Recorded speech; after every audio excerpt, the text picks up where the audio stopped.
Boo. I'm here to tell you a story about a real deal, real numbers. There's a couple good takeaways about what it's like working with a wholesaler as a seller and what it's like working with a wholesaler as a buyer, as a person who's looking to acquire some of these off-market discounted places. So I'm going to tell you the story and show you how everybody in this transaction ended up living the like I'm doing. I'm just about to go for a workout. Okay, so my digital marketer, shout out to him, found a great lead, motivated seller out in the Stony Plain area. I went to go see the seller, a lovely lady. Her kind of story was that her husband passed away many years ago, and her kid, and then her kid's fiance, and then they broke up, and then another person. And so anyway, she had all these people living in her house that she didn't necessarily want. A lot of stuff was being taken into her house.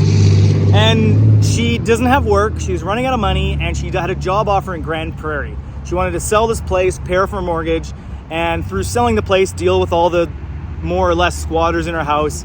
She doesn't have to clean it up, and she can get out there. So the house is probably worth $240-ish thousand, maybe $220, $230, something like that. She signed a contract to sell to me for $168,000. Nice discount. Great house, 1,050 square feet, 4 bedrooms, 2 bathrooms, roof, furnace, and water tank were all done in the last 4 or 6 weeks. Great bargain. So she signed to sell to me for $168,000 after negotiation. That's what we agreed on would work. So I immediately called a deal buyer I know in Stony Plain who's bought a couple deals off us in the past, likes how we do business, and I called him right away. And I said, listen, buddy, shout out to you. You know who you are. Great guy. Love him. Listen, man, I had a great deal. It's probably worth $230 after repair value, maybe $300-ish, and we can sell it to you for $200,000. And he went, okay, let me think. Give me a day. So he called me back the next day and said, we need probably $180. And so after going back and forth, we settled on $188. So seller needs $168, buyer needs $188, and there's a nice wholesale profit there for me in the middle. Everyone's happy. Big discount. She gets to solve her problems. I get to make some money. Everybody's happy. So I went back to the seller to remove conditions.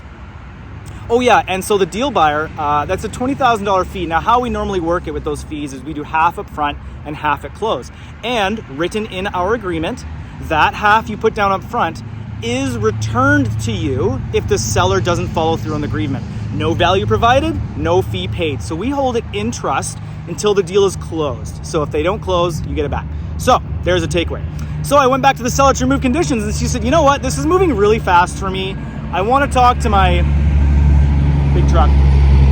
I want to talk to my realtors, and I just want to, can we cancel this deal, and can I call you back in a month? And I went, oh man, that's fine, no problem. It's her house. She's entitled to do what she wants. We are not in the business of forcing people to do anything.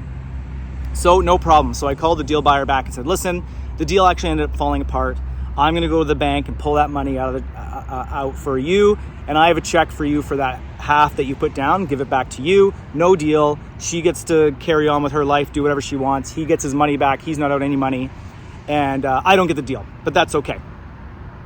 And then a couple weeks passed, and then she calls me up out of the blue and says, you know what?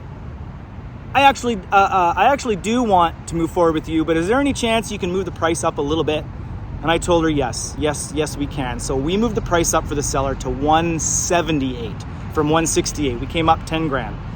So the seller now gets $178, a little bit more money in her pocket to move to Grand Prairie. We went back to the deal buyer, and the deal remained the same. I said, hey, it resurrected, it came back alive. He actually helped revive the deal a little bit, but that's kind of a side note. So the deal came back alive. So he paid the fee for the deal. She's going to sell her place for what she needs to move on. He's going to get a deal for like 75 cents on the dollar. He's going to rent that out, make a nice profit. Brendan gets to make a nice profit for wholesaling. Everybody's happy. That's how the deal went on. Stony Plain deal. So now you know. So I'm going to carry on with my day and continue living the like I'm doing. Thanks for watching. I'll see you guys in the next video. There's some real numbers.